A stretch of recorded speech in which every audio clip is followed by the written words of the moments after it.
And good evening, folks. This is Jay, and we have a very special episode of the Cold Takes podcast tonight.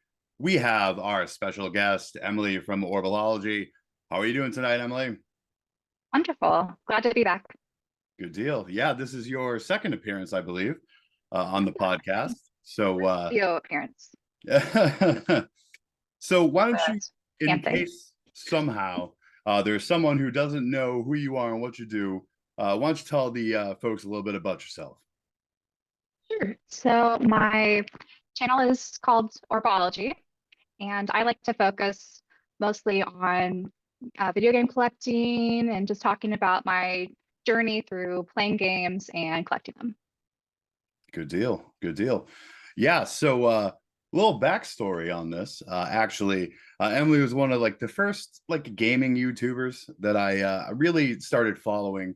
I used to be huge on like watching like camping stuff on YouTube and like weird MMA fights, and I started getting into watching people talk about games and collecting and stuff. And she was one of the first few I found, and kind of reached out to her, and we talked some, and she's a really cool person, and inspired me to start doing YouTube. So thank you for that. I'm sure I've said that before, but that's kind of the little history.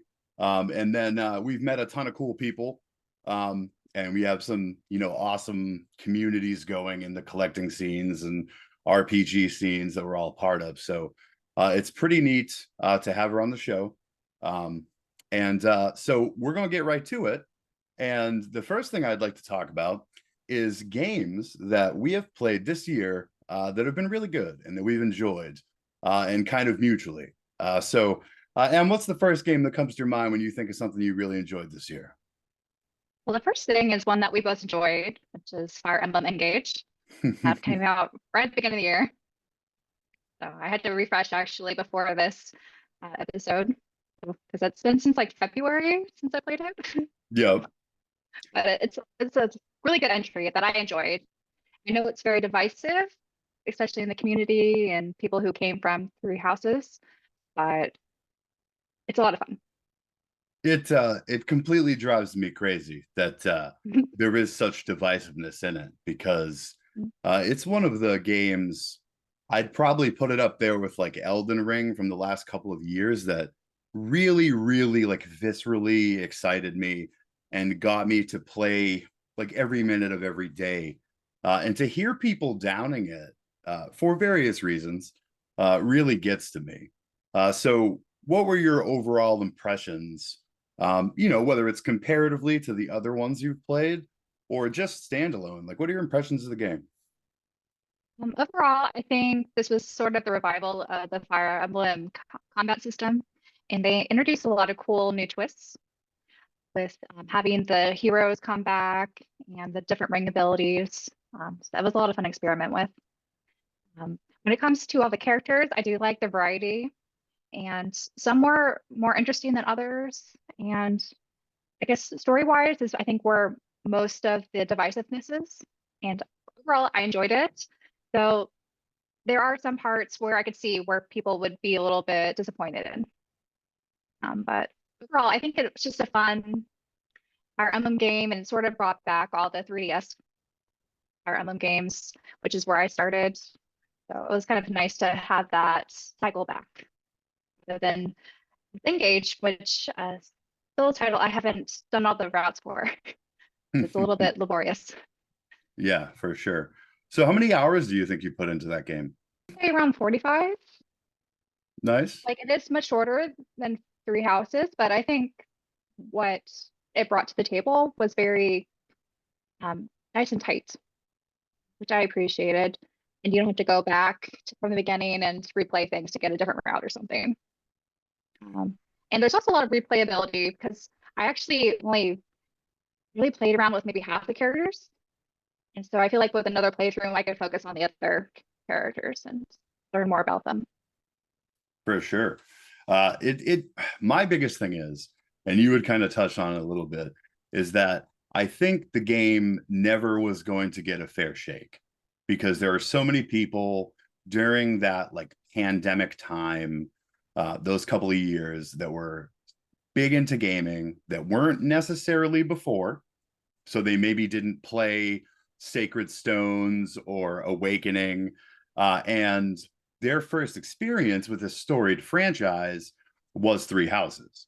And I'm someone who can honestly say that I love both, but it kills me to see a game that I thought was literally a masterpiece and probably what I would say is the game of the year, kind of get like an unfair chance.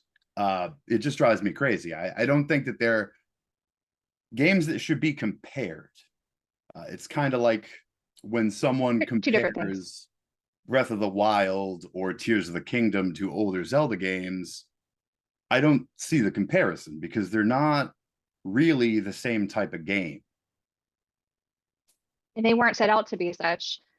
With Engage, it's supposed to be in a celebration of the Fire Emblem games, while Three Houses was sort of its own thing. I think the other thing that Engage had against it was the character design. So there was a lot of divisiveness before the game even came out, which is unfortunate. And that drives me crazy because that was one of the reasons I was super interested in it. So I find it very refreshing that there was characters that it may not have been blatantly said, but there were obviously gay or lesbian. There was characters of many different colors and many different attitudes and walks of life. And it drives me crazy that people wouldn't celebrate that. And to me, that was a reason that I was attracted to it because it offered a very varied look at just like around us in the world, there's all different kinds of people. So why in this fictional world couldn't there be? And also lifted the barriers of who you could like romance. In the previous entries, there's only a set few, whereas Mhm. Engaged, anyone had a fair chance. It might not have been romantic, but at least like a really deep friendship would form. Yeah, I was kind of sad because like there was definitely characters I would have liked to have seen be able to romance. Um, but I was pretty happy that like for instance, like most people that know me know that I loved Alfred. I thought he was such a great play on like the Prince Charming trope, and that it doesn't have to be something bad or harmful, and that it can go along with feminism and the modern world.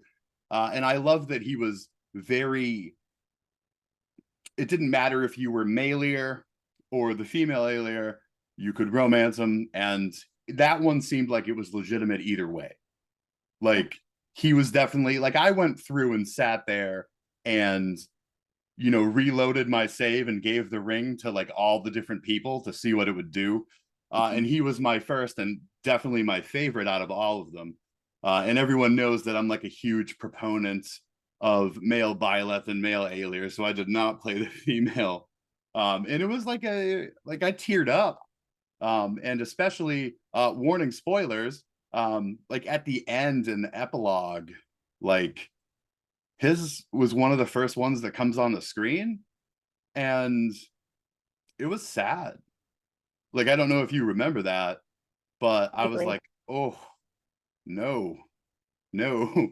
So when people say the story isn't deep, well, a story that brought me to tears, right, as a like big tough 40-year-old man, um how's that? I don't see how that's not deep. And I definitely agree with you. There's a lot that you can go back and experience, especially some of the characters you recruit later on. I didn't develop them. I didn't max out their friendships. It's definitely something I could go revisit. And the DLC is immense. Like I have not even Touched get it. added so much. Mhm. Like I almost see that as like a game in the backlog now, which is refreshing because you can be away from it a little bit. Like I'm currently enjoying like Three Hopes, but then at some point I can go back and enjoy that. It's okay that not everyone resonated with the story, but I just don't like how direct they are that saying it's bad, which it's not. It won't like no game will please everyone, but I think just being open to other people enjoying it, it should be kind of how you should go about it.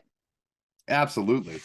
But as far as the main story, what what I want people to understand is if you played the Fire Emblem games before Three Houses, none of them went that deep into personal relationships or anything like that. Most of it was about familial relationships as far as like royalty and politics stuff. There was never really that depth of character development. So it shocks me when I see people making memes that are like, oh, like, Dragon Man bad. And they're kind of skipping over some of the tragedy in it. The people who I push this touched, narrative that yeah, it's a bad story, they didn't finish it.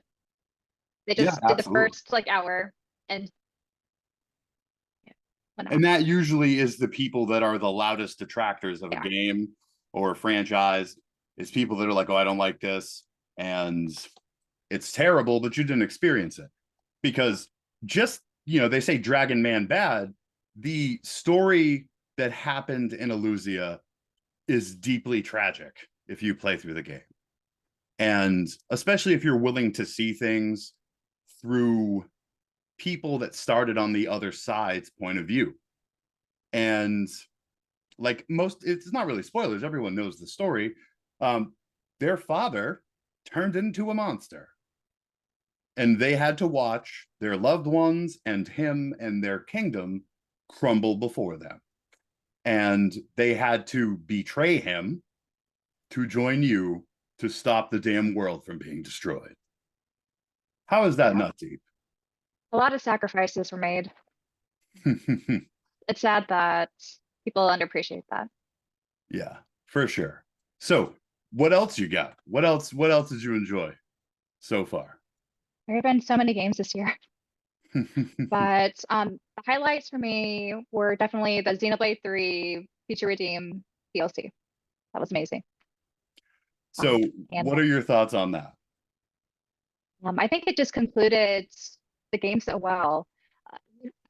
Never played the previous games prior to the first Xenoblade, so I only kind of vaguely understood how they connected, but it was so cool to see all the characters come together and how the plots interwoven, and it was just so satisfying Good how it deal. ended.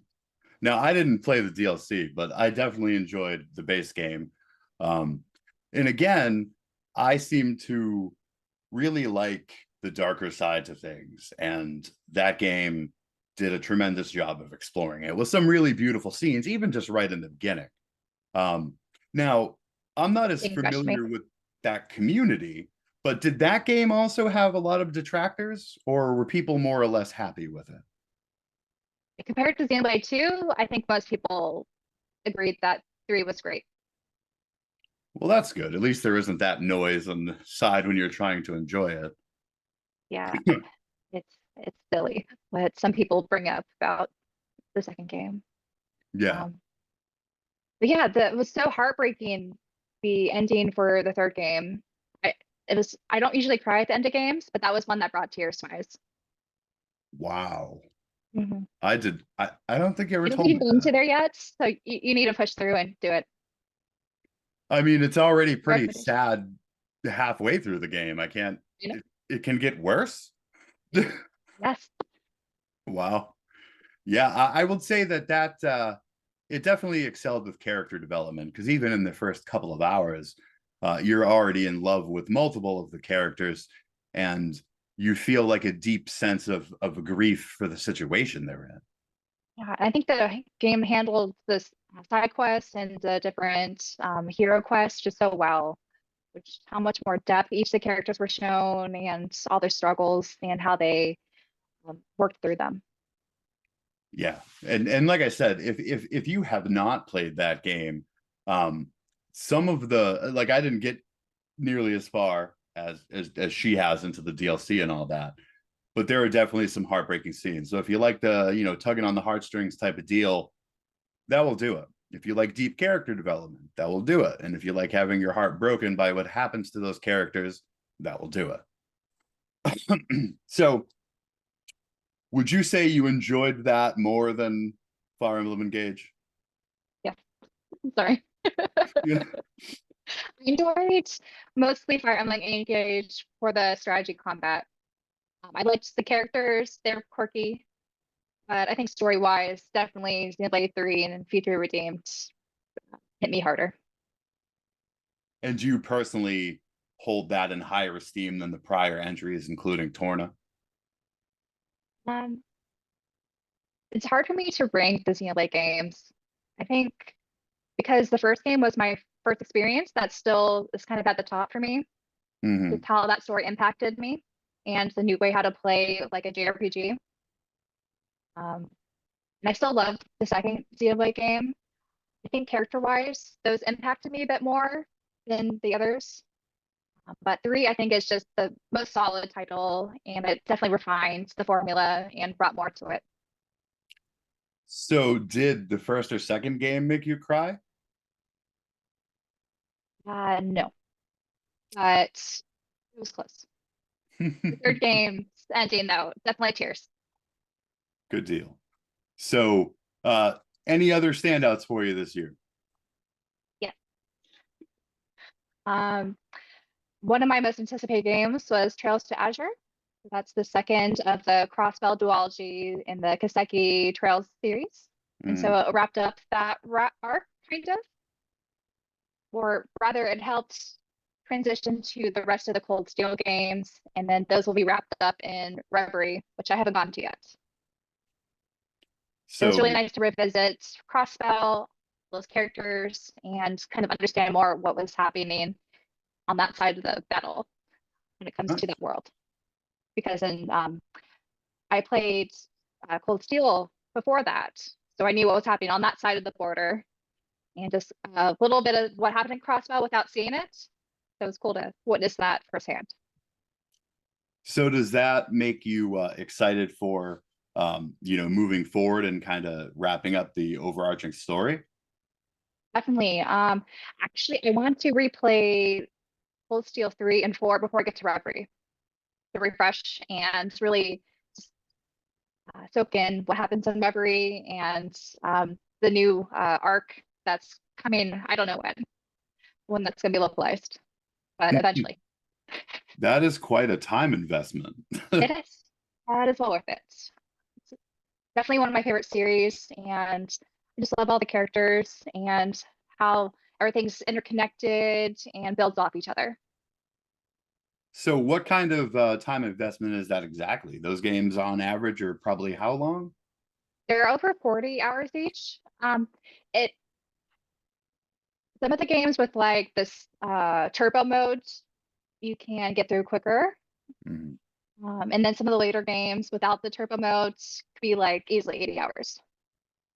Oh wow. It's a big time commitment, but wouldn't do it if it wasn't like one of my favorite series. Now I know you said that there was like a ton of side quests and a lot of things you can do that kind of like help develop the lore. Those must add quite a significant amount of time as well. Yes, I actually use a guide because some of those are missable and I don't want to miss them. I made the mistake not using a guide in the first game. So all the other entries I've been using a guide. And Yeah, it just I always worry about that. Like a lot of times, like I feel guilty if I'm using a guide, but also I don't want to complete the game and then have to go like watch clips on YouTube to like see the stuff I didn't see. Like that kind of interrupts the exactly, experience. exactly. And I usually just use a guide to help me figure out if I was supposed to talk to this NPC or go back to this area to get this event.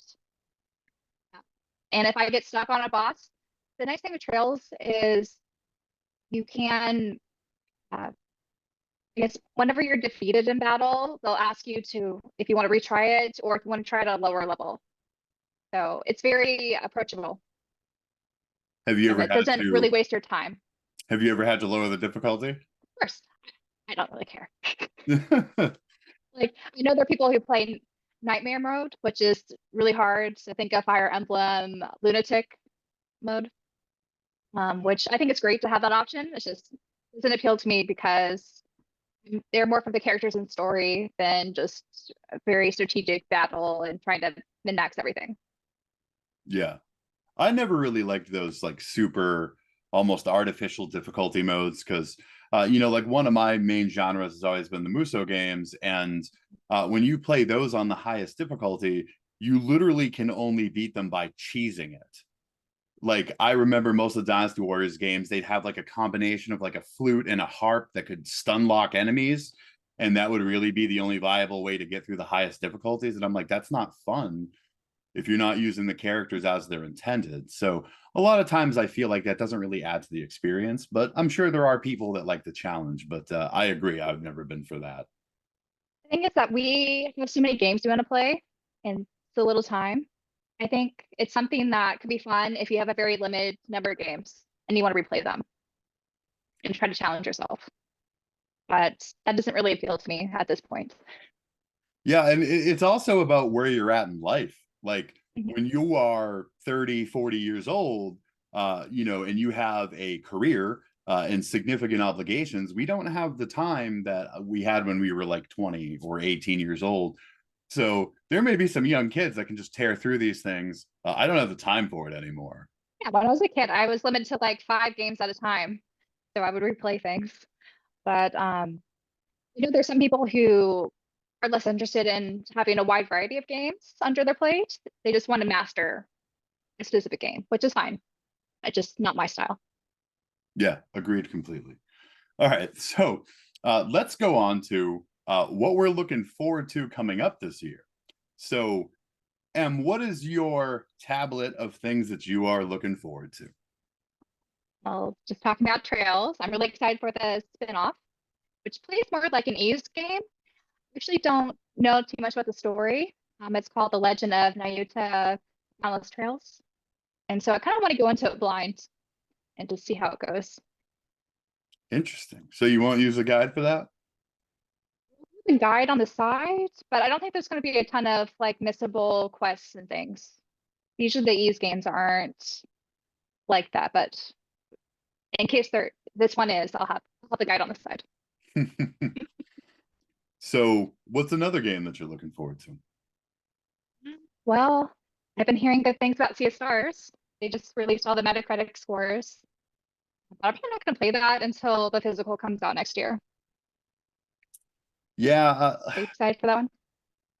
I want to be excited for it, but honestly, I think there's like an overload for it for me because so many YouTubers and even so many of our friends, there's so many people talking about it. Much hype.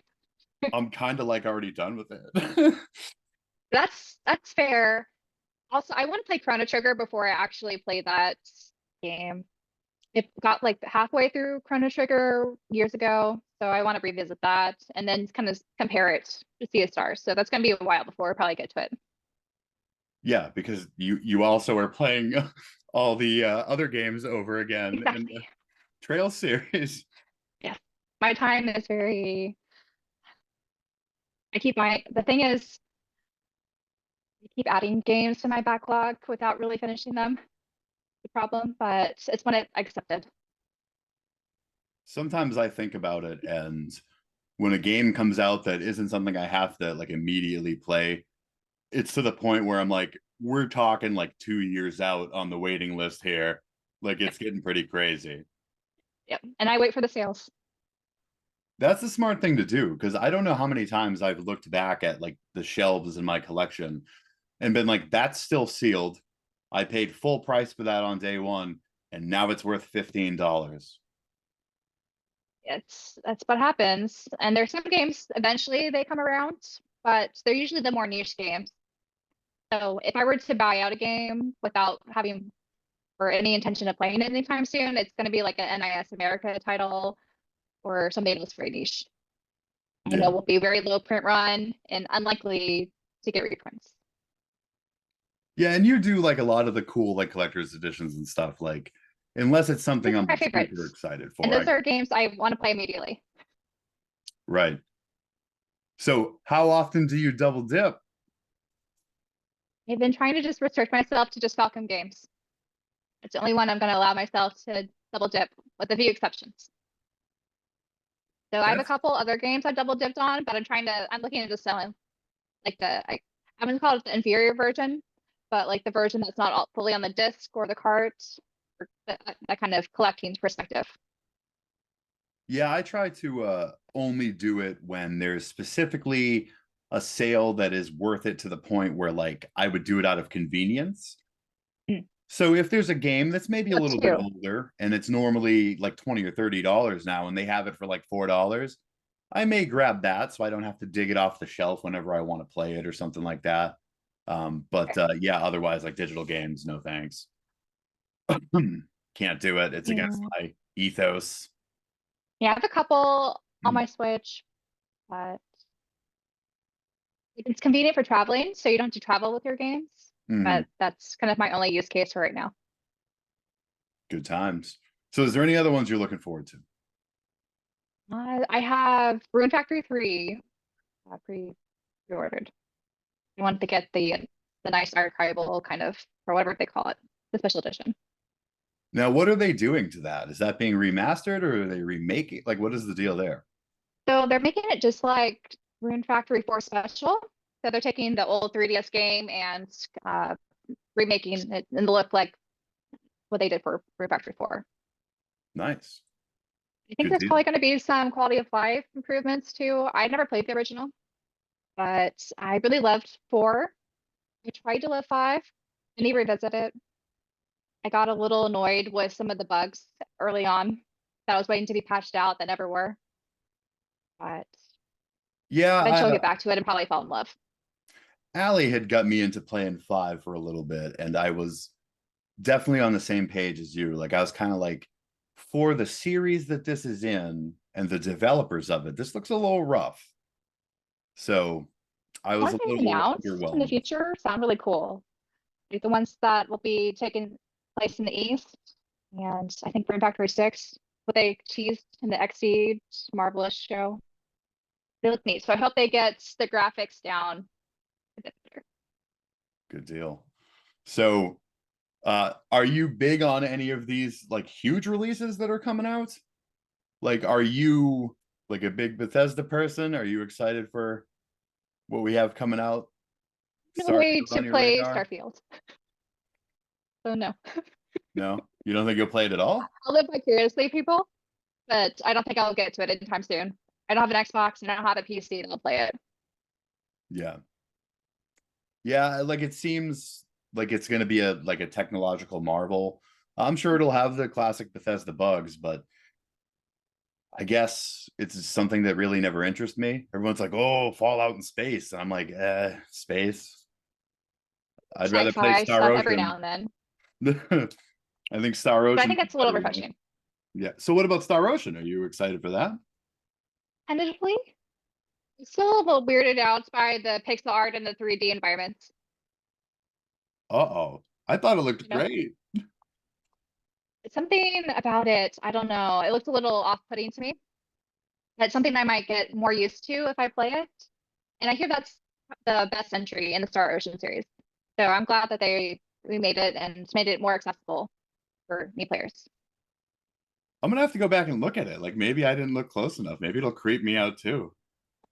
Too many people talking about it, so I might be in a minority here. Yeah. Oh, Huh. I don't know, just the perspective, the 2D on the 3D plane, it was odd. Because like in all the other like Triangle Strategy and Octopath, like the pixel characters, they matched with their environments. Star Ocean 2, they look out of place, like aliens, which I know they're supposed to be aliens, but it's too foreign to me. It's space. We'll see how it goes. I'm waiting for the Orbalology 180 on that one. I'm gonna I'm gonna leave it. Whenever I get to it. I'm gonna leave it for judgment later. I'm not sure. Like it seemed cool, but honestly, my experience with those games, they're big and long and not always super interesting. Did Uh, you play the second one? um,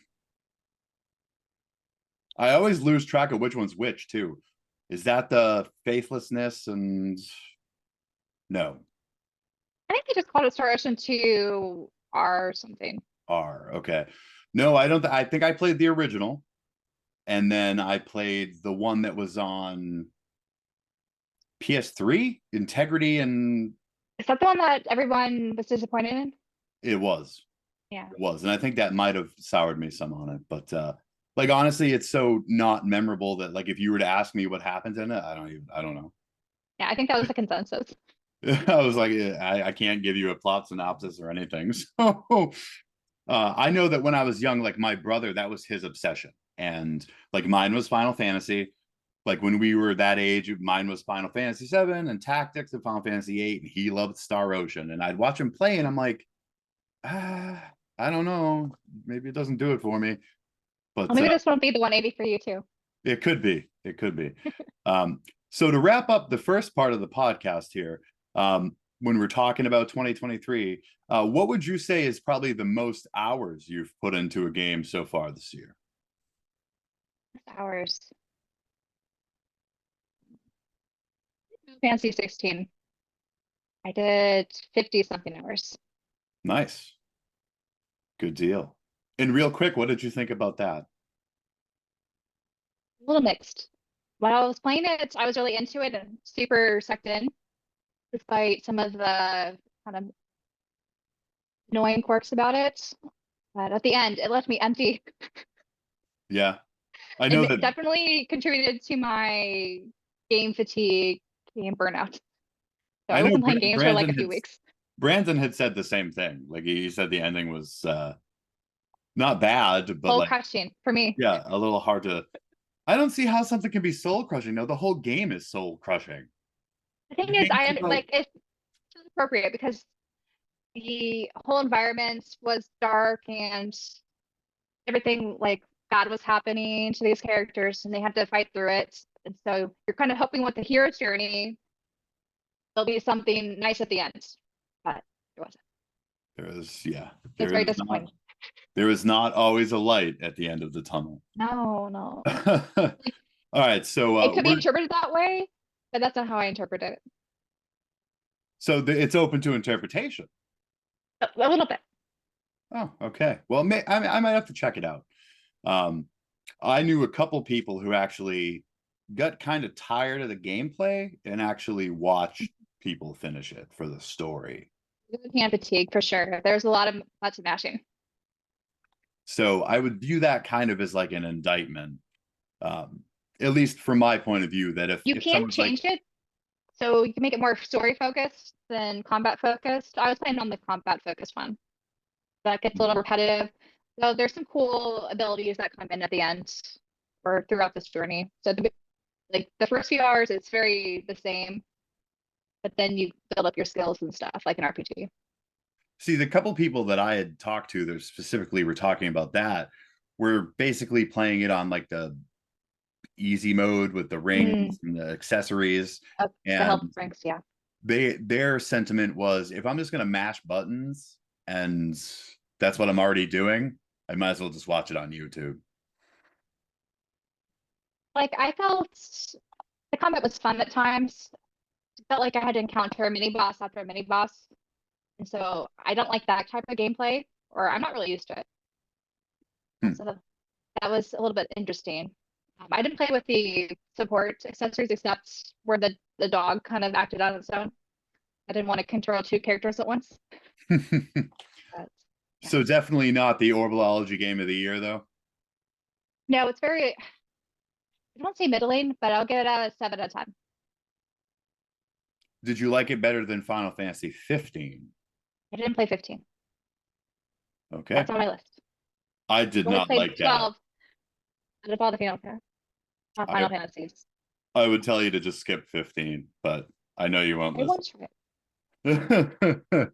See if I'm the same mindset as Brandon, who loves it. Because we have very similar tastes. I just don't see it. I've talked to him about it. I was like, I don't know where you're coming Romance, from. though. But Romance in the so game. with that, we're going to wrap up the first half. So we're going to go to break, have a couple cool announcements, and then we'll be back with more with Emily from Orbalology.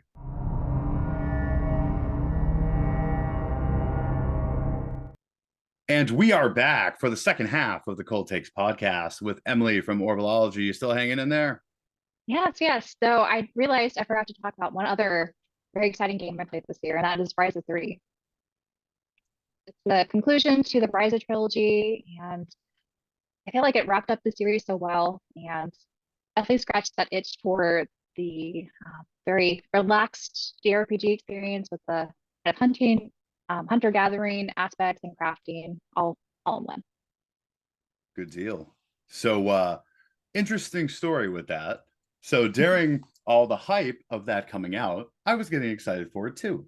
And I was like, you know what? I'm just gonna get it and I'm gonna play. And I'm not gonna play the first two. And Emily is like, you can't do that. Promise me you won't Obvious. do that. So as you guys know, because they've had to do like re-releases on them and stuff, not always the easiest thing to find. Some of the older Atelier games. I did get lucky and got a like under slightly, MSRP price on it, like lurking eBay a little bit. And I did get to play the first one, and I greatly enjoyed it. So I did not finish it, and I didn't get through two, so I'm not allowed to play three yet. But I think is the best game in my opinion. I feel like they refined the stuff introduced in the first game, and you get to know more about the characters and introduce us on new characters, and it's a bit more of a story direction. What's great about 3 is that it's become a total like open world as sort of gameplay, and it's very ambitious. So some of the graphics weren't the best, especially on the Switch, but it was still lovely to play, and it wrapped up so many of the other kind of stories of all the characters you met throughout the series. So it's really a love letter, I think, to fans. So I think skipping the first two games and jumping right into 3 would have just not have been the right experience. You would have enjoyed, I think. So you're doing the right thing. Start with 1, move into 2, and then 3. well, it was definitely good, especially as someone who, like, my experience with the Atelier series is older games for sure. I've gone back and got into like the Monokemia stuff.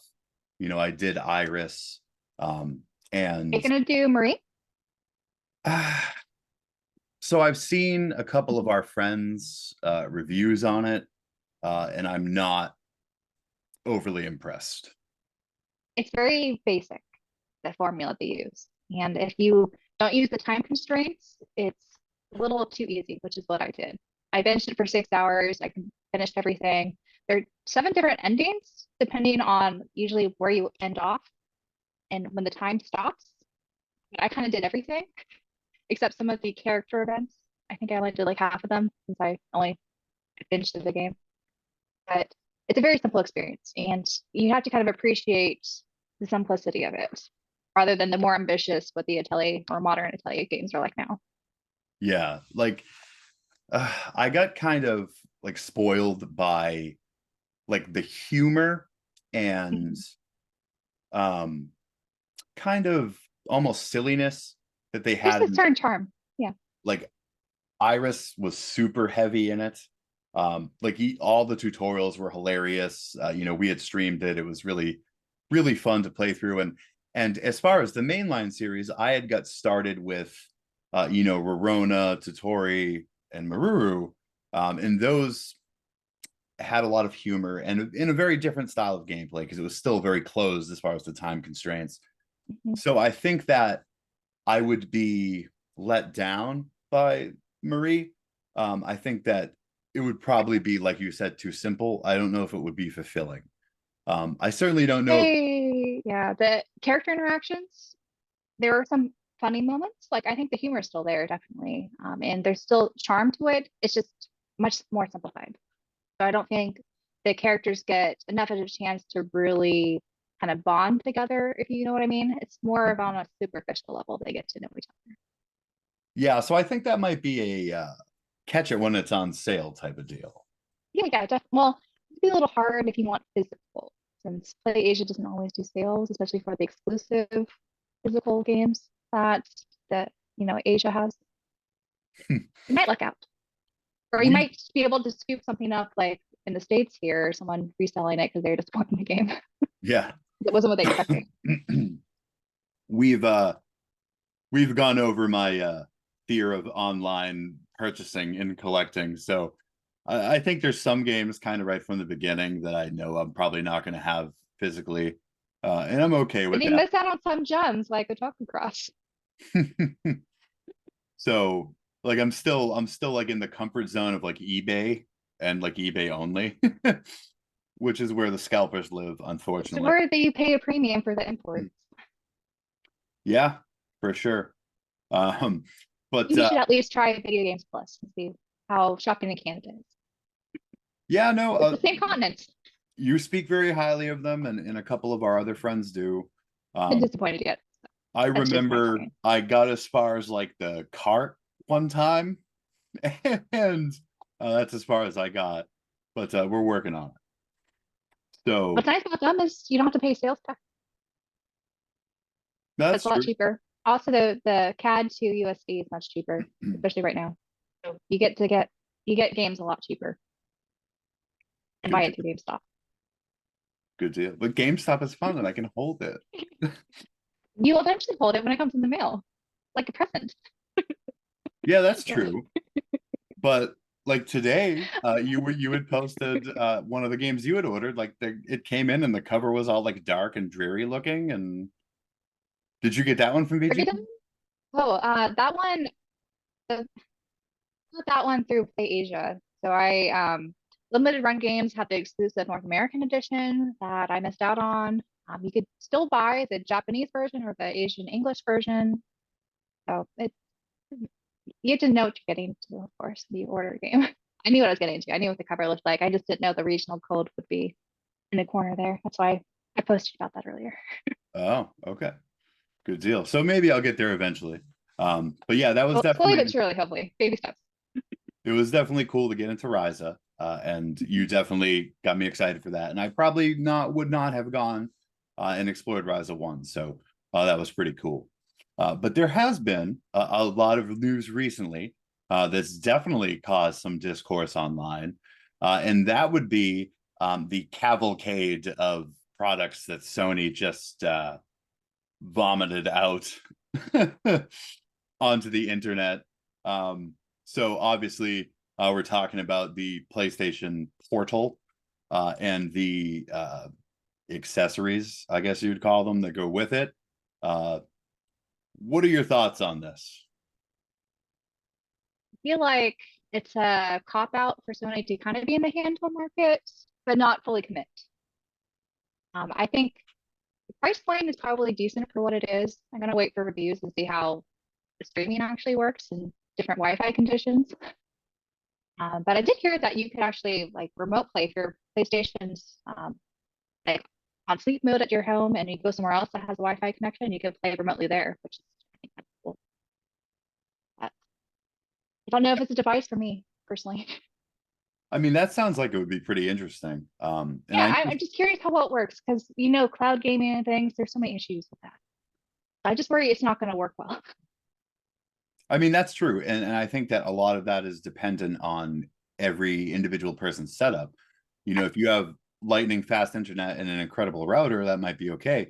And if you're Yeah. someone who's going to be playing 5 feet from the router, as opposed Or if you to, have Google you know, Fiber like I do, like a it's flight going to of be stairs helpful, down obviously. or, Yeah. um, but I've heard a lot of people say that they think that it was made for like 10 people in the world.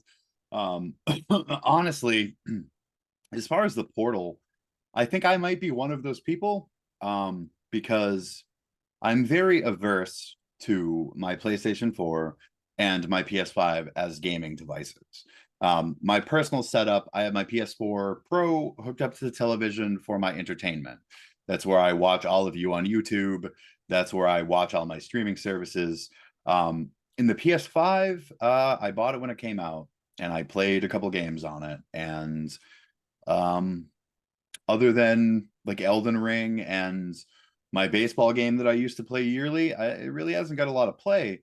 But part of that, and part of the reason why I converted over to the Switch, is because I have a pretty severe problem with my vision. And I can't even comfortably play the 7 or 8 feet from the couch to the television, even with my glasses. So I do feel like this, even at that price point, may be worth me getting to broaden my horizons maybe and be willing to check out some more stuff on the PS5.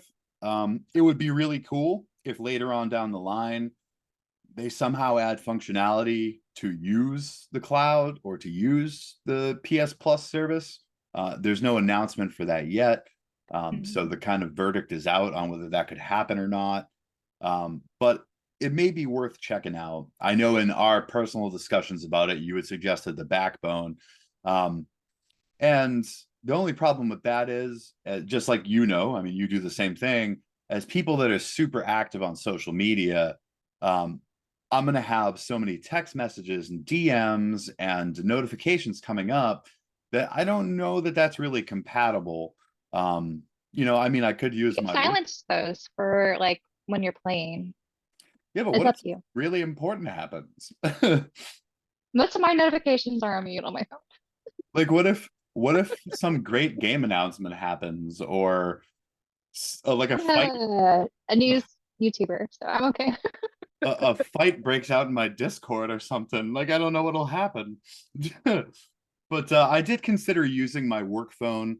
We're given pretty good phones. I Mm. don't think they'd be against that. I mean, you're allowed to have personal things on it, but it is still smaller, albeit not hugely smaller.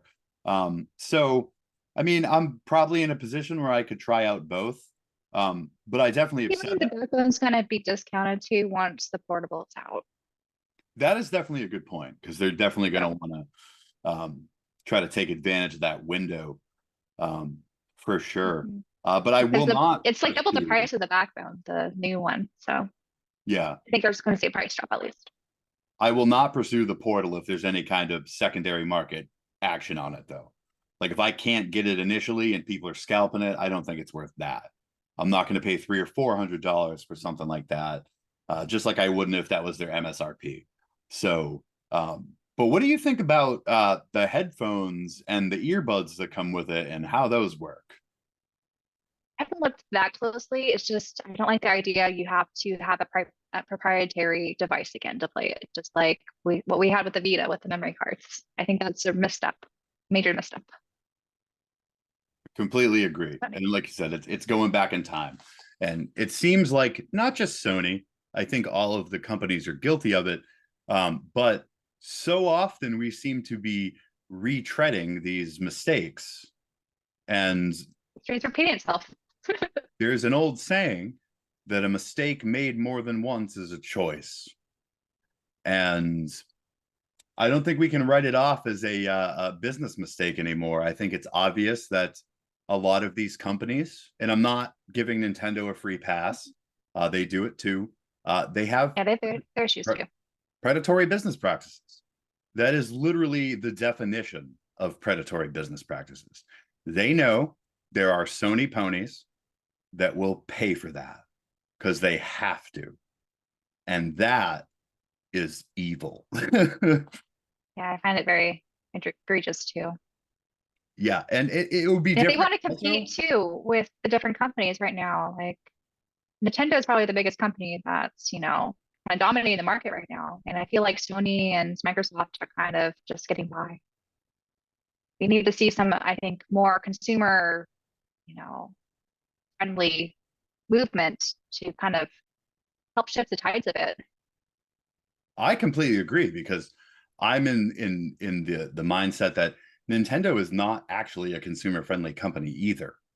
And in the past, they have very much abused the power they have over people, and because of their brand.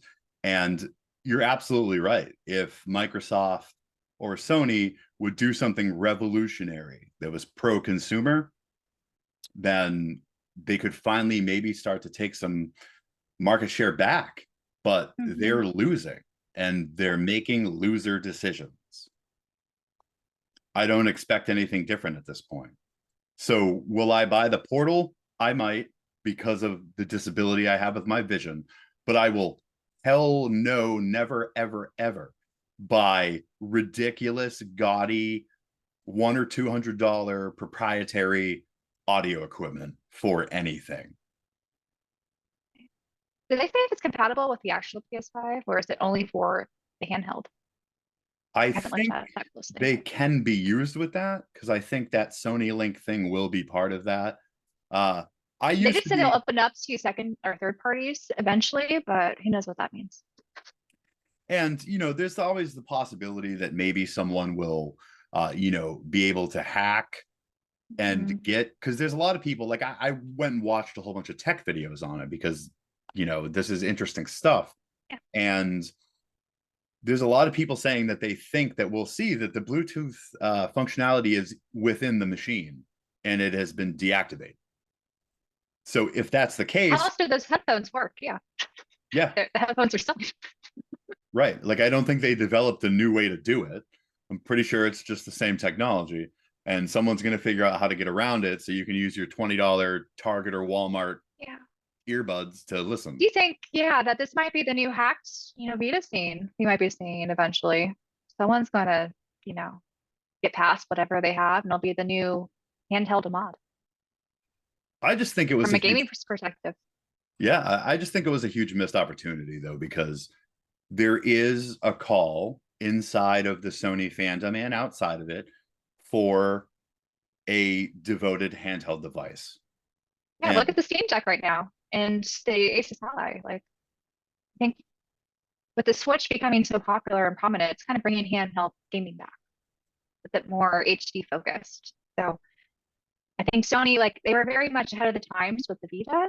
And even though it didn't get the love it probably deserved at the time, I think if they were to, circle back around and try to be innovative again, but then maybe with the VR stuff, that might be a little bit of a better outcome. But again, I'm biased because I love my handhelds.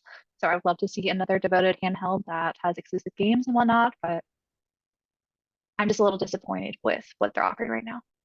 no, I completely agree because I'm not a PC gamer. I do have a gaming rig and it is pretty powerful. I don't use it very often. I use it to stream select games that I can't get anywhere else. So the Steam Deck and the Asus Rogue don't interest me because I'm not really in that world anyways. But I loved my DS and 3DS to death, and I loved my PSP and my Vita to death. And I think that unfortunately it's a kind of like what have you done for me lately thing, and I feel like it's almost punishing consumers. Like you didn't They're buy trying the to Vita. strive on that direction. They're like, you have to be this way. Like they're trying to just lead the flock right now, which there's been some pullback, but I think eventually they might, because they have so much power. I think it's eventually going to just go all digital eventually. And I'm also waiting for But Nintendo to make a huge blunder because it's been a while. well, they keep delaying the new system, so I'm very curious what they're going to pull out and if people will be happy or not. It will not surprise me if a year and a half from now we're talking about this on a podcast and how Nintendo is bombing it. uh, With that new Switch that's not backwards compatible, I can totally see it.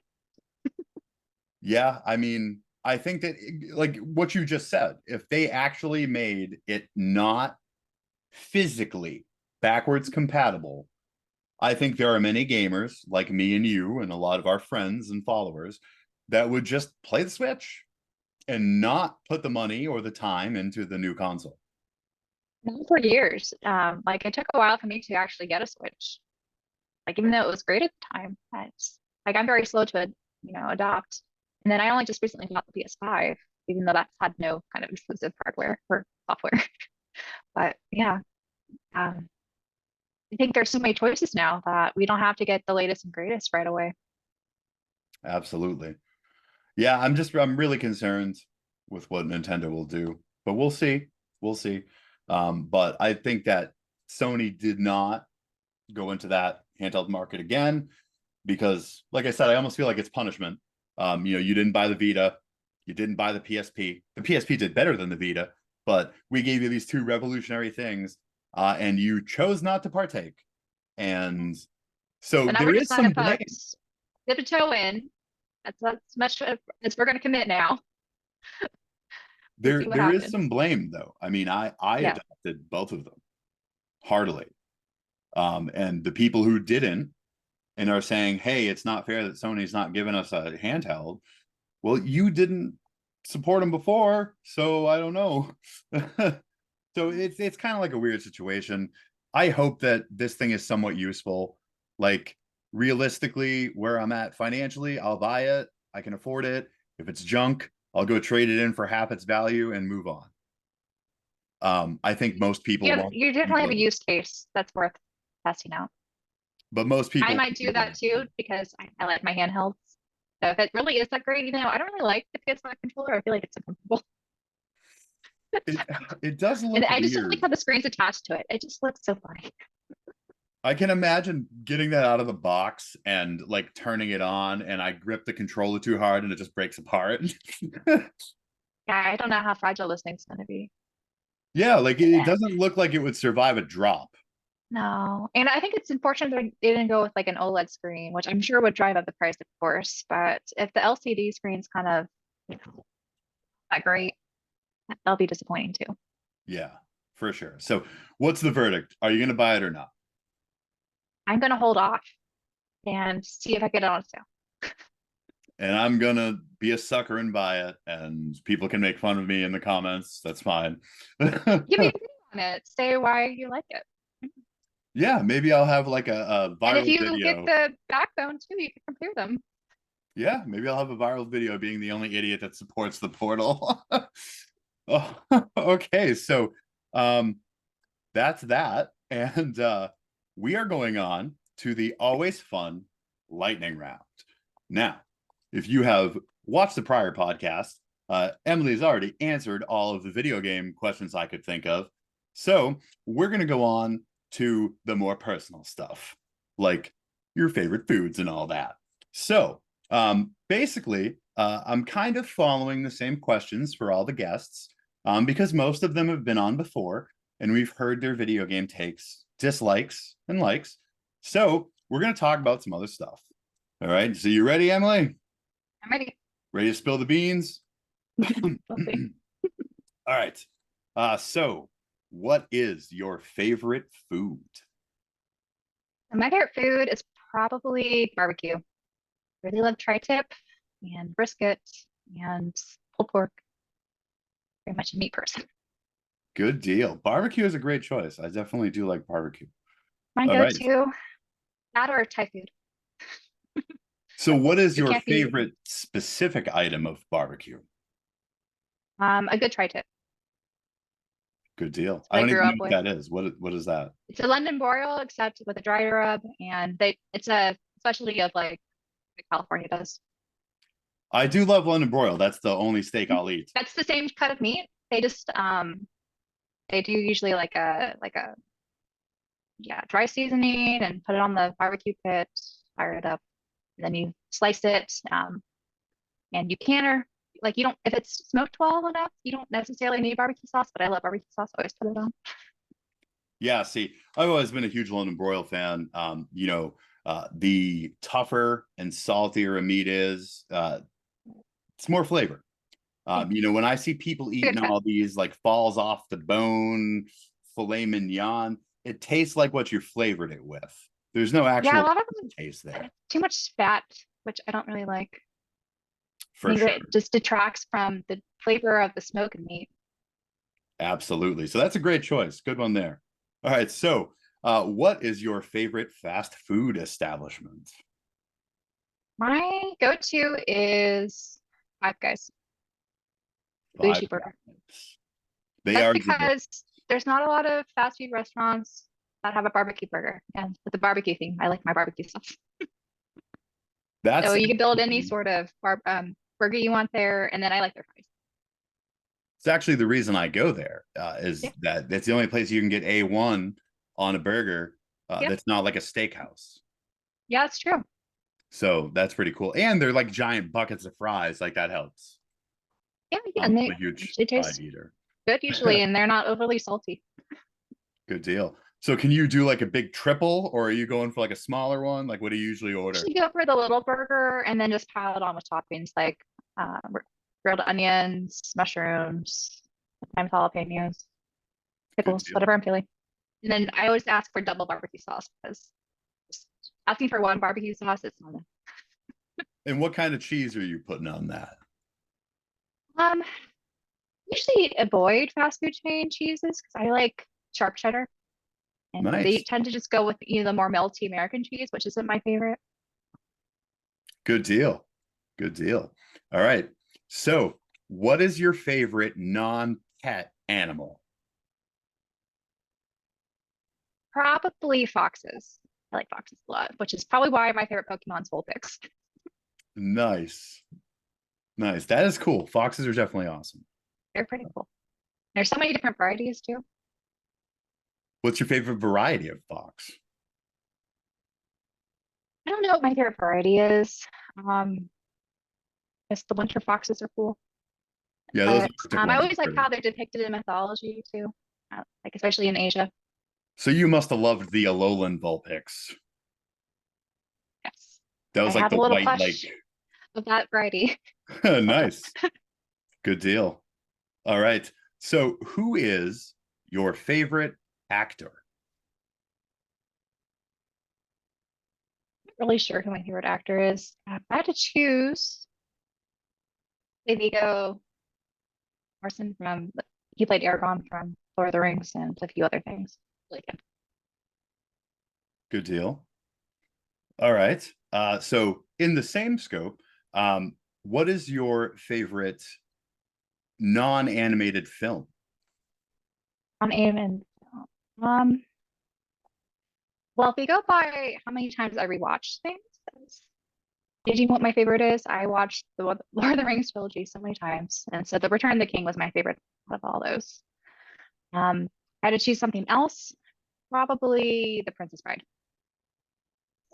I love to hear both of those things because if there's two things I love, it's Andre the Giant and Ghost Armies.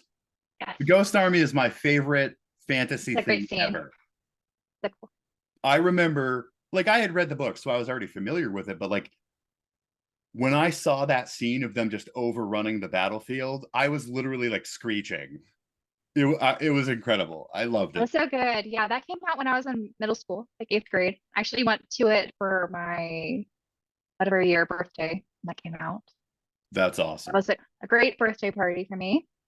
Um, Actually hadn't read all the trilogy by then. Attempted the first book. Like I read The Hobbit, I loved it. And when I tried the first book, I got, I think, to like the spiders. I'm like, okay, this is I can't read this. As a middle schooler. Good Silmarillion stuff. All right. Yeah, like I might try to get back into it because I'm definitely a better reader than I was in middle school. Don't get bored too easily. All right. So I think I know the answer to this one, but what is your favorite anime? One Piece, the one I keep up with. And who's your favorite character in that Robin. anime? I love Robin. Of course, If I had to choose other ones, it would be Zoro and Law for my other two. Trafalgar Law. Great character. He's great. But Crocodile is the true hero of the downtrodden. So, um, all right. A couple more questions here. What's your favorite color? Green and purple. Green and purple. Awesome. I can't choose between the two. I like both. Favorite book? Favorite book. So I read a lot. Usually my go-to when talking about my favorite books are one of the ones that kind of got me into reading back in high school is when I became a lot more into reading. And so Poison Study was that book by Maria V. Snyder. Had dealt with a girl who uh, was chosen to be the like taster for the royal family. Yeah, but then there's like a lot of kind of like assassination attempts and kind of things that go on underground and magic. It's a good one. Nice. That sounds neat. I'll have to check that out. Yeah, All I'll right. send you a link. It's good. What is your favorite non-animated TV series? On animated TV series. So I'm really into Asian dramas. So of all those, my favorite is one that's called Just Between Lovers, and it's kind of a more indie sort of K-drama that deals with tragedy and getting through life. So it's a very real and heartfelt drama that I'm really into melodramas in particular, and that one just finishes all my buttons. Nice. Very cool. We'll have to recommend that to the folks in Discord and Twitter because they all seem to love that stuff. Good deal. So your favorite YouTuber that is not in the cold crew? So you can't, like, we don't want to create like jealousy amongst our No, I know. friends. I really like Happy Console Gamer. I think his videos are great. I agree. I agree. Good stuff. He's very, I like how he gets so excited about the games he enjoys, and he's just so passionate when he's talking. Good deal. All right. So I know this one. But what is your favorite style of music? Mostly K-pop, but to be more specific, I really like rock music and um, pop music that leans more into kind of like R&B jazz. So if you could recommend maybe a K-pop act that makes that kind of music, the R&B jazz type, who would you recommend? My favorite, they're called 2PM. I've been following them for years. Good deal. And, 2 they make p.m. lots of good music. Good deal. Everyone listen. She has good recommendations for that stuff. So what is your biggest hobby other than gaming? I read a lot, and as I mentioned, I like watching Asian dramas. Right now, my main hobby has been gaming and content creation, but yeah, I've been slowly getting back into watching like K-dramas or Chinese dramas, and trying to finish up my my shelf of books I have kind of neglected the last couple of years. Cool. Hey, so did you ever watch the Three Kingdoms C drama? The Three Kingdoms? No, Yeah, I haven't. that is Are you really talking about, is this a zombie one, the Korean one? no. This was I want to say it was like 50 or 60 episodes. And it's Most of basically the Chinese ones are that. yeah, it's basically like a Three Kingdoms, like, chapter by chapter almost. But Mhm. I really Okay. loved their portrayal of Lu Bu and Dao Chan's like love affair. Mhm. Um, and it sounds like something you'd enjoy because Yeah, it's yeah. I it's like pretty wholesome. historical Chinese dramas. So I do like the ones that are more wuxin or the fantasy stuff. Yeah, I That's mean that's fun. everyone's ridiculously strong in it, but yeah, there's no like magic or anything. Um, No cultivation where they're riding their blades in the air, yeah, none of things like that. that. And No yeah, gods or good stuff though, demons. because we've been watching so much of that. We've even been having like watch parties and stuff online, and everyone's getting really into it. Um, It's so a fun time, especially for if you're not unfamiliar with it, seeing it for the first time. yeah, it's nice to have people kind of get into that and Mhm. realize that they've like completely missed out on something so cool. Um, and the last question I have is, Emily, how tall are you? I'm in between 5'7", 5'8". Okay, good That's deal. expected. I've been All told right. that I seem taller than they would expect. Or maybe. All right. Well, we've had a great time talking about games and hobbies and all of the gaming controversy. So I certainly thank you for coming on the show. It's always good having you on. So if you could, real quick, why don't you tell everyone where they can find you? So I'm at Orbalology, just about anywhere on the internet, on YouTube, Twitter, and Instagram mostly. I made a thread, so I've neglected it. Good I just deal. maintain it. I didn't even bother. I'll just stay on the sinking ship of X. I didn't want my name to be taken, just in case someone tries to impersonate me, so that's why I did it. I mean, we've been like building our reputation on it for so long. I can't imagine starting over. Like I Yeah. just would just not do it anymore. But yeah, Yeah. so thank you so much for coming on. I hope our guest, enjoyed having you on, enjoyed learning about you. So guys, if you haven't for some reason subscribed to Emily and her awesome channel, go do so. Don't forget to like, comment, and subscribe here. And as always, stay Stay creepy. creepy.